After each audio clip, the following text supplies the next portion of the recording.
Well, hello, my paranormal peeps, and welcome back to another Deep Woods Paranormal podcast. My name is Matt Harvey. I am the founder and lead investigator with Deep Woods Paranormal. I am also the host of the Deep Woods Paranormal podcast. Tonight we have on Phil. He's previously been on with us. He talked about the abandoned funeral homes and a couple other places that he had gone into and was in the process of restoring. And so he had a lot of ghost stories, really cool ghost stories. So I don't want to get into too much. If you guys want to go back and listen to that, you're welcome to. It'll be in the link down below. And with that, Phil, welcome back. Hey, it's nice to be back, Matt. Yeah, so you've got some Bigfoot stories for us. I'm so looking forward to this. Oh, yes. Just to give you a little background, I've been self employed for the past 20, 25 years, and uh, as a property manager for banks, investors all over the country. And all the properties that we manage are all empty. Some been empty for a week, some empty for years, and in different stages of deplorable up to brand new.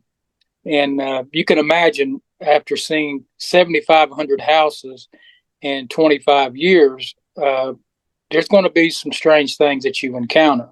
I bet. Yeah. And I had one of the guys that worked for me. He said, Phil, we don't go looking for the paranormal. It seems to find us. You know? That's so true. And he's right. How many houses did we go into and there was paranormal activity that we didn't even see, hear, or notice? Uh, but like with the Bigfoot stories I'm going to tell tonight, uh, or today, they they were close encounters.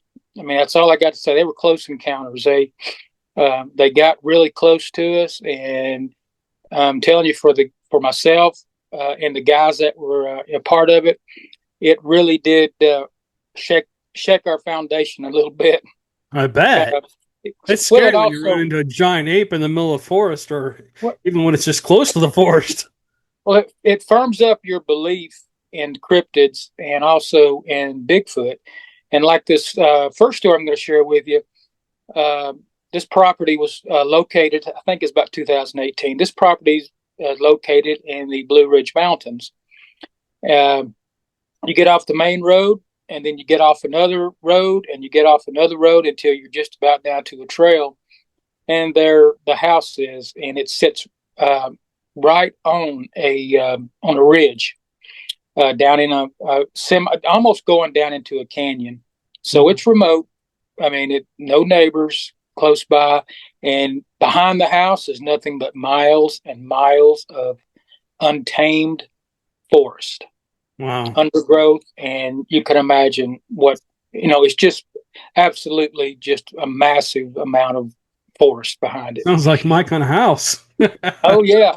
Well, that day I got a work order to go to that house to do some work, and I had two crews working in that area that day, and one of the crews was riding with me. And I took them to the house about 12 o'clock, and I dropped them off, and I walked the entire property, and we kind of walked over what was going to be done.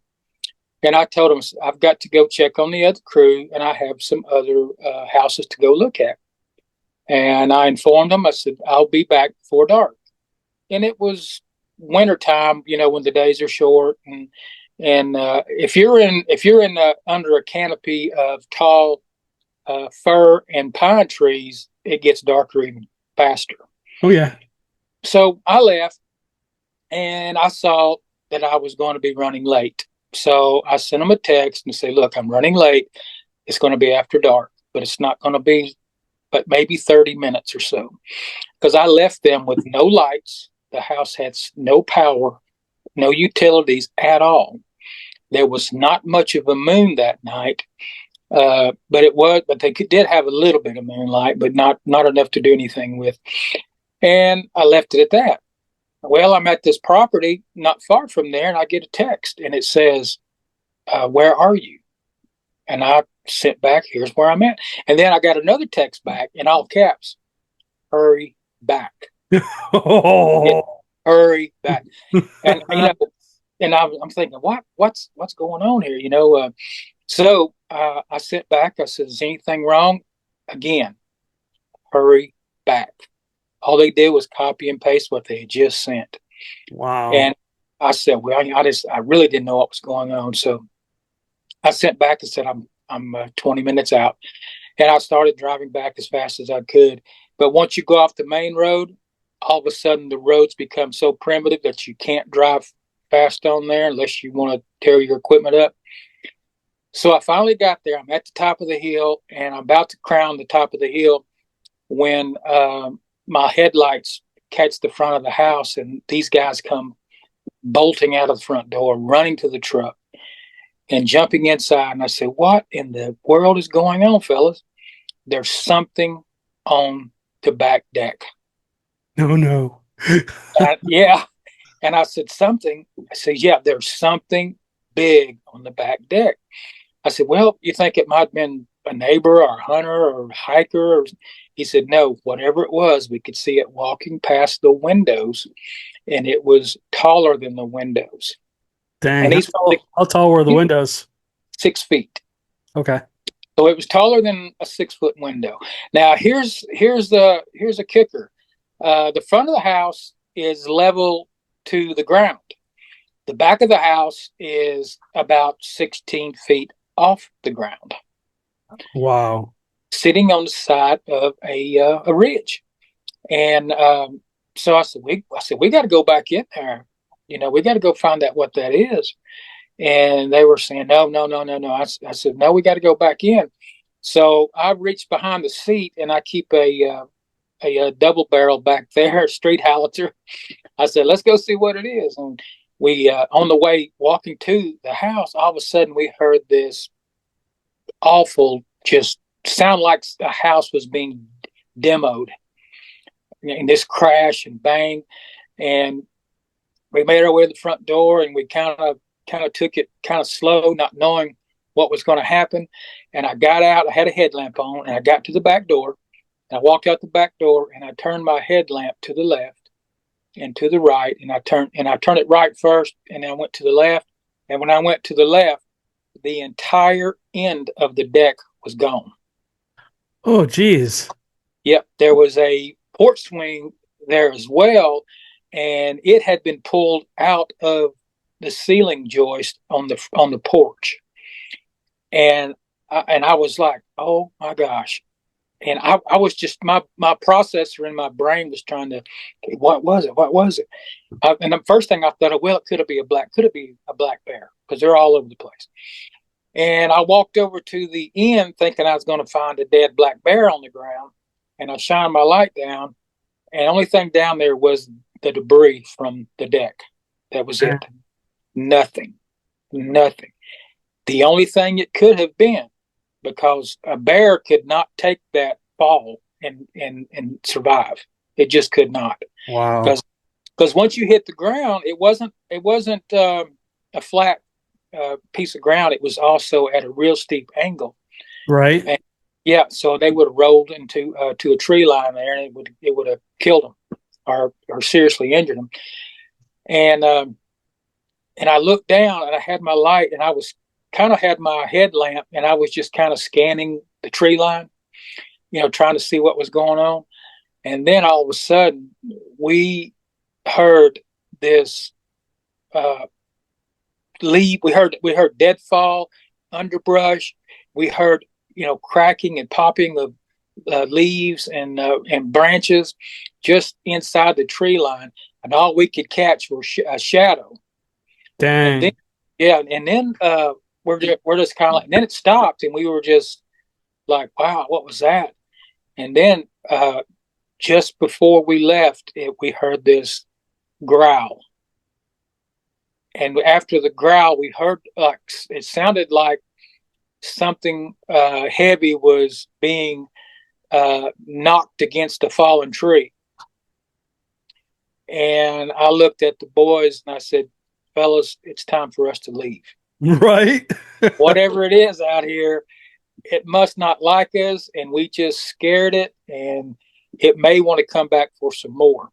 So we got in the truck and we left, and we came back the next day, and we brought some rope so we could kind of rappel ourselves down the side of that hill to see if there was anything going on down there. And when that Bigfoot hit that 10-foot rail and that swing, it broke the top rail in half. Dang. That's how fast it was going. That's how heavy it was. Wow. And we were sitting there in the driveway, and we were just kind of scratching our heads. And all of a sudden, a Jeep pulls up, and this Jeep said, "I saw you guys driving up the hill here." And he said, "I just want to see what was going on." I said, "Yeah, we're working on the house and all that." He said, "Have y'all seen him yet?" I said, "Seen who?" He said, "There's a Bigfoot that frequents this area, and the people who lived in his house the last two people lived in his house, left because of either sightings or hearing things in the woods that they couldn't explain. But he said that the people only lasted maybe 3 to 4 months, and they would leave."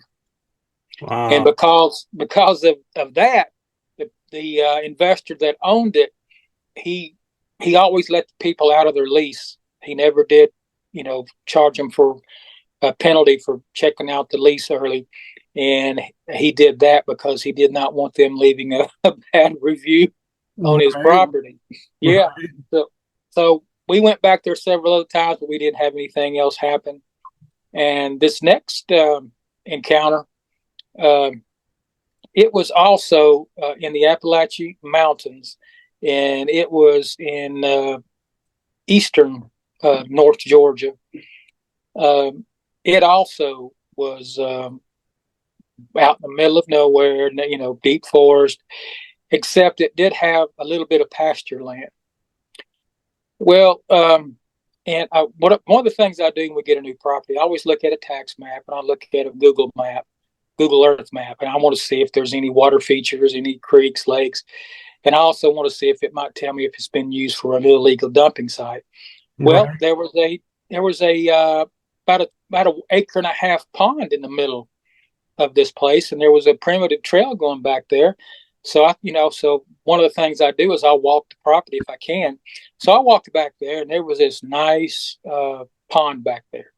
Cool. And I saw some fish turning over and everything else, and I said, "You know what?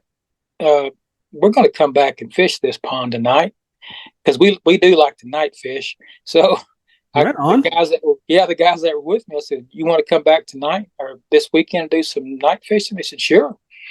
So we went back to the property.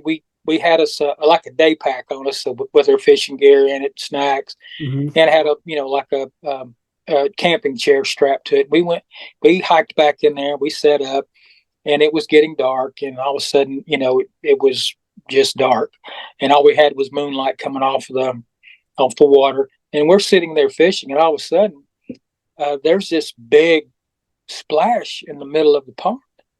That's a big fish. Yeah, we thought, "Holy crap, man! That must be a 30-pounder rolling around over there." And all of a sudden, it happened again. And my processor once again was trying to scramble for a reason. And I started thinking, that sounds just like a big rock falling in water. Kerplunk. Yeah, that's it. Yep. And then I stood up. I was thinking, what could do that? And then my head went back. It can't be a man, because a 5-pound rock, they're not going to be able to throw it that far. Right. And the first time was in the middle of the pond. The second time was a little bit closer to us. And I started just trying to figure out what to do. Do we get up and run? What do we do? Do we wait it out? And all of a sudden, a third rock hit, and it was even closer. Damn. And I said, "Gentlemen, it's time to pack up. Get out of my fishing hole." We started grabbing our gear, and we started packing our backpacks up. And all of a sudden, we're starting to walk out of there, and we hear something just inside the tree line following us. Oh no! Yes, and it from the sound of it. It was something tall and something big. I'd already been walking through there, and the woods there were just impassable. I mean, they were so thick with overgrowth and privet and, cottonwood trees, sumac. And I said, that's not a man following us. That is something other than a man. Right. So we double timed it out of there.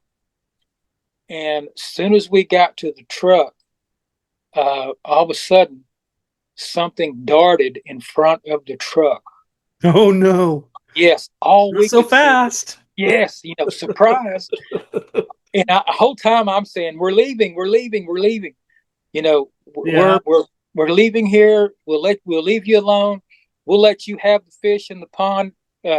We're leaving, and on our way out, we got in the truck, and we couldn't go just flying out of there because it was just too rough. The road was just too rough, and I looked in my mirror, and I could see a silhouette probably 100 feet behind us standing in the middle of the road.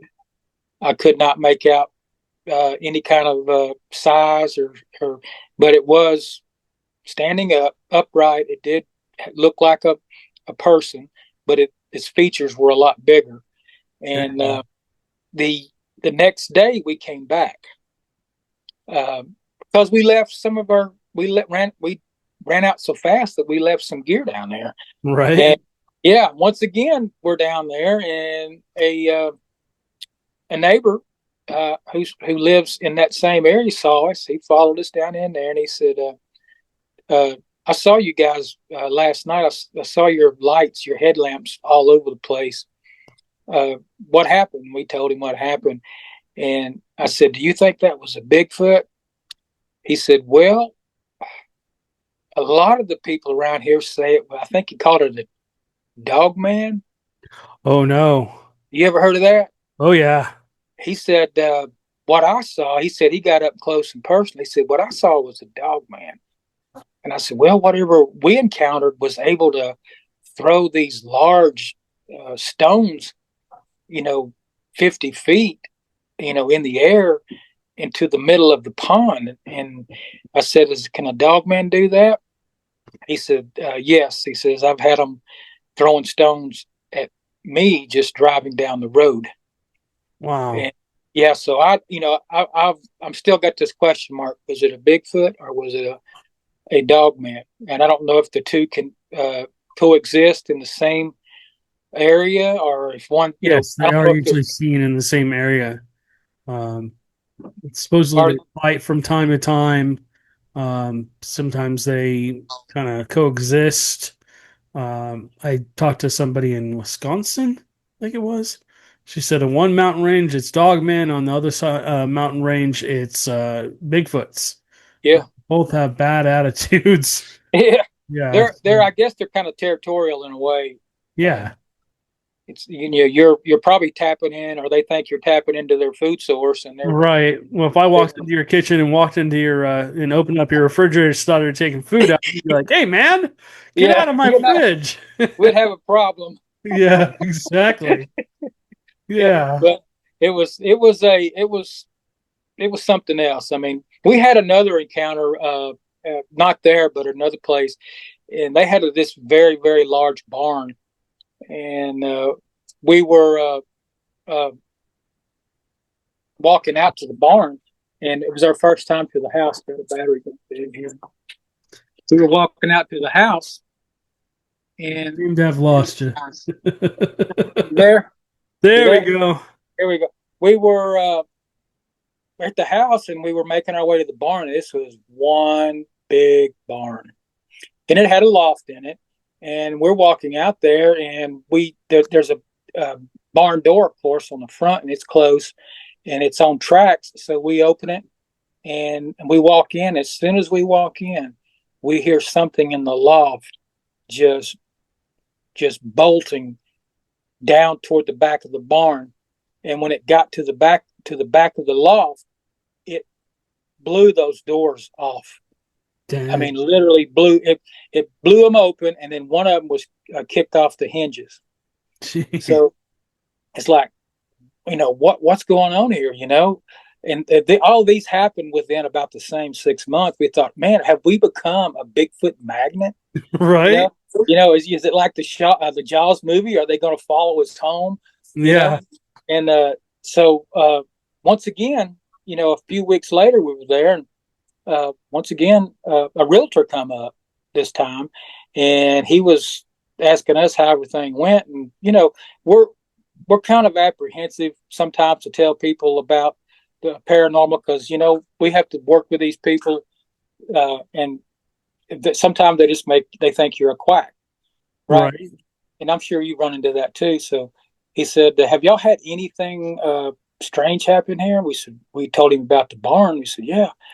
And I said, did you encounter it? He said, "I sure did."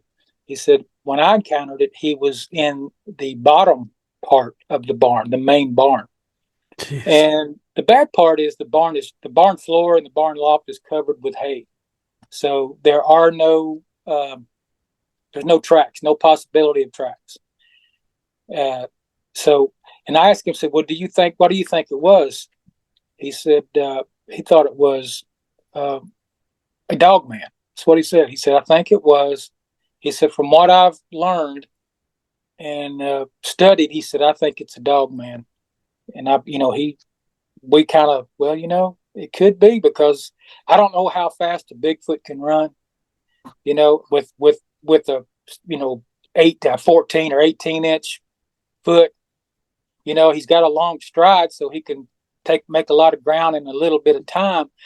But what we heard were like the steps were closer together. Hmm. If you're 8 feet tall or 7 feet tall, you're going to have 5 feet of leg, and Right. you're going to be making some distance in a short period of time Right. because of the stride. But the footfalls are going to be further apart as well, and so the footfalls that we encountered were shorter together, and that's why we were leaning more toward uh, a dog man.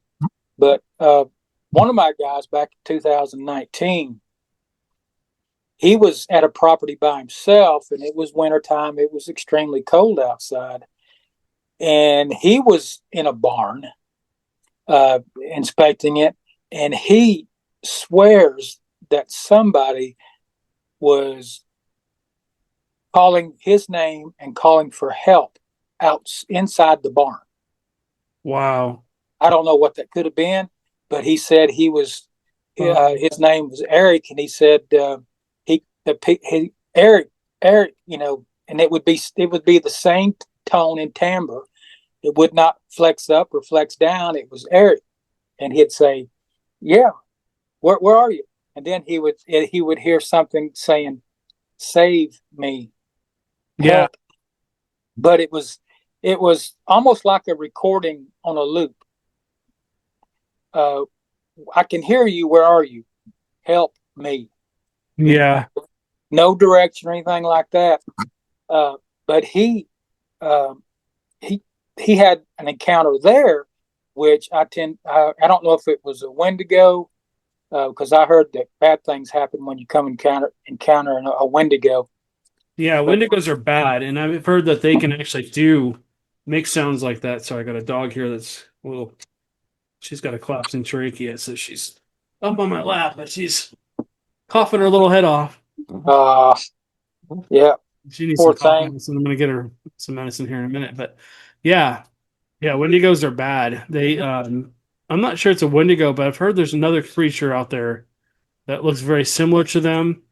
Maybe it's alien-like, tall, usually very pale, and they're out in the Appalachian Mountain area, and they've been reported. I don't know if they have a name yet, but they've been reported to sit there and call for help and stuff like that. I heard about a hunter that just had that happen to him. He was out doing hog hunting. He was out doing hog hunting that night, and he essentially had just moved from a tree blind, and he was moving across the pasture because he hadn't had any luck. And he was walking into another pasture, and he heard something in the rustling around, and he turned around and he had night vision scope, and he scoped this thing, and he's like, "What is this thing?" And it actually was over where he used to be, and it was literally like sniffing the tree and stuff like that, Wow. and smelling his scent. And then essentially it started to, in a woman's voice, just make this scream, help me," like a woman was in trouble, trying to draw Yeah. him back in. Shh, take. But yeah, just You think something like that can or is able to mimic your voice, but it's not able to completely get the tone and the timbre up or down. It's just yeah. monotone. Well, Monotone. another thing I've heard is Bigfoots can actually mimic people's voices. There Wow. was this guy, he had a farm out in the forest area, and that's actually very common down here, actually.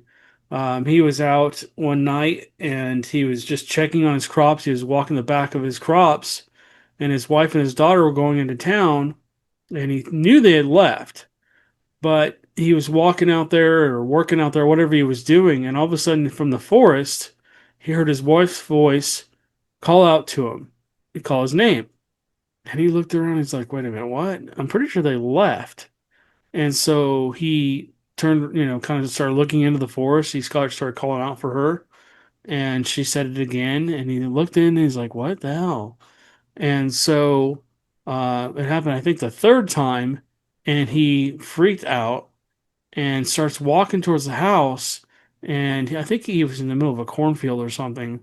And he was walking through the corn. He starts running through the corn, and he looks back, and something's chasing him. And he was pretty sure it was a Bigfoot, Wow. but it wasn't making that same noise. It was just basically kind of walking behind him as he ran back to his house. He locked the door, and I think he Wow. called the sheriff or something. But yeah, I mean, so Bigfoot's we've picked up on Bigfoot's mimicking.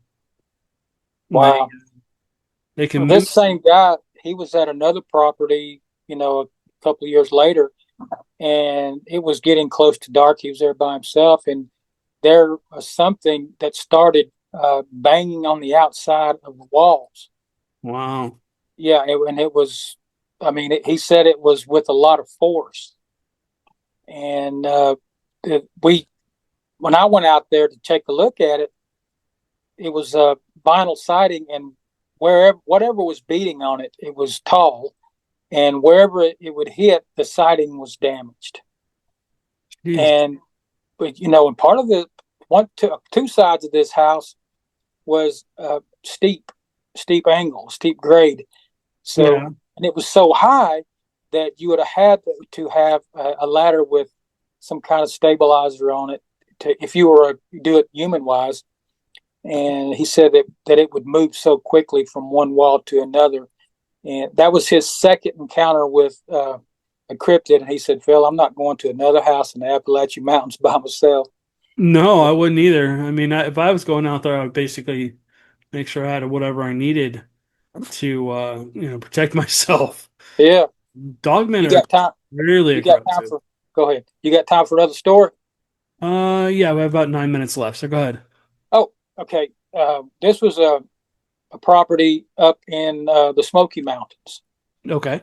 And of course, the Smokies are part of the Appalachian Mountains. And this was over in on the border with Tennessee and North Carolina. And we had a house in there, and we were running late. And we got up to the house. It was after dark. All I had to do was go there and take some pictures of the inside of the house and just do a quick inspection. So we drove up there, and we walk in the front door, and we're all we got are headlamps, because all of the houses we work on are powerless. No power, no water, nothing. Right. So everything has to be done with headlamps, flashlights. So we walk in, we're walking around, and I start hearing this screeching noise, screech, Weird. and it was it just kept getting louder and louder in intensity. And I was shining my light around, and so I decided to go out the back door. I can't find what it is. Okay, let me go out on the back deck here, take some pictures of the deck with my light, and I walk out on the back deck, and I'm looking down at the deck with my light, make sure I'm not walking off in a hole, and I hear these screeches get louder and louder, and I was shining my light down at the wood line. This was a house on the side of a hill as well. I'm shining my light down there where the tree line meets the property line. See nothing. Then I raise my light up, and there's a dead tree with about 15 feet from the deck, and the tree was full of turkey vultures. Wow. Full of turkey vultures, and all of them looked at me when I shined my light. They're not going to fly away because it's dark and they're roosting. Right. But all of their eyes started glowing blue, and I just kind of slipped back in the house because I've never been that close to 20 turkey vultures. So I slid back into the house, and the guy said, "What's going on?" And I told him, I said, "Man, that tree's full of turkey vultures." And then at that same time, all three of our headlamps started blinking. Weird. Started blinking. On the headlamps, you got a strobe, you got two intensities. Well, they started strobing, all three of them at the same time. Strange. And then one after another, they start going out. Huh. And I'm holding it. We're all holding our lights in our hands. We're popping batteries out. We're putting them back in. And I'm thinking this is not just an anomaly. There's something's happening here in this house. And I'm digging around my light. I'm looking, and we got almost a full moon. So we got clear sky. So we got some moonlight coming in. And I looked down this long hallway, and at the long hallway, I could see a shadow. Wow. I saw a shadow, and I motioned at the guys next to me. I said, "You see that?" And they were like, "Oh my gosh!" And all of a sudden, that shadow just darted into one of the rooms, just quick as you could blink an eye. It was darted in that room. Right. And we're looking at it, looking down that hallway, looking at each other, and we're saying, "Did we just see that? Yeah. Did we just That's see always that?" did I just see that? Did you see that too? Yeah, and it's like they asked me. They said, "Phil, how come stuff like that doesn't make you jump out of your skin?" I said, "I don't know." I said, if I'm more afraid of a carbon-based life form than I am a shadow." Right. And they said, "We would have darted out of here if you had darted out of here. We would have blasted out of here." And they start showing me their arms with their hair was standing up on it. And we're like, I said, "Guys, you just had your first ghost encounter." Right. I said, congratulations. I wished I had a couple of cold beers I could give you or some champagne. And about that same time, the back door I had left open, it slams shut. Oh, geez. Slams shut. We all three turn and look and see nothing. Absolutely nothing. Dang. And I said, "Fellas, whatever's happening now, it doesn't want us here anymore." Correct. Yeah. Once again, I was saying, "We're leaving. We're leaving. We're sorry. We're leaving. We're going." And we walked out the front door, and we pulled the door to, and we got in the truck, and we were looking back. Now, give you a note here. We had already walked every room in this house. Every room had been walked. There was nothing in any of these rooms. No closet. The closets were empty. There was no one in that house. We go to the truck. We get in the truck, and we're kind of like scratching our head. It's like, wow, did that just happen? Right. Did that really happen? Right. And of course, my brain is trying to come up with something other than paranormal, but I couldn't. and we're sitting there, we're sitting in the truck looking at the house, and all of a sudden, one of the blinds just was jerked off the window. Dang. Just bam, just jerked off the window. And we're like, once again, did you see that?